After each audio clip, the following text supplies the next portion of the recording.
ماں کی بددعا سے ٹانگ کٹ گئی۔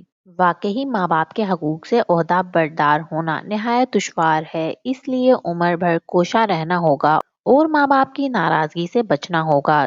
جو لوگ ماں باپ کو ستاتے ہیں ان کا دنیا میں بھی بھیانک انجام ہوتا ہے۔ چنانچہ حضرت علامہ کمال الدین دمیری رحمۃ اللہ علیہ نقل کرتے ہیں، زمخشری جو کہ ایک مشہور عالم گزرا ہے، اس کی ایک ٹانگ کٹی ہوئی تھی۔ لوگوں کے پوچھنے پر اس نے انکشاف کیا کہ یہ میری ماں کی بددعا کا نتیجہ ہے۔ قصہ یوں ہوا کہ میں نے بچپن میں ایک چڑیا پکڑی اور اس کی ٹانگ میں ڈوری باندھ دی۔ اتفاق سے وہ میرے ہاتھ سے چھوٹ کر اڑتے اڑتے ایک دیوار کی دراڑ میں گھس گئی، مگر ڈوری باہر ہی لٹک رہی تھی۔ میں نے ڈوری پکڑ کر بے دردی سے کھینچا تو چڑیا پھڑکتی ہوئی باہر نکل پڑی، مگر بیچاری کی ٹانگ ڈوری سے کٹ چکی تھی۔ میری ماں نے یہ دردناک منظر دیکھا تو صدمے سے تڑپ اٹھی اور اس کے منہ سے میرے لیے یہ بددعا نکل گئی، جس طرح تو نے اس بے زبان کی ٹانگ کاٹ ڈالی، اللہ پاک تیری ٹانگ کاٹے۔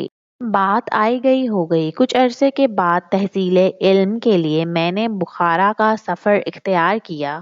اثنائے راہ یعنی راستے میں سواری سے گر پڑا، ٹانگ پر شدید چوٹ لگی۔ بخارا پہنچ کر کافی علاج کیا مگر تکلیف نہ گئی، بالآخر ٹانگ کٹوانی پڑی اور یوں ماں کی بددعا رنگ لائی۔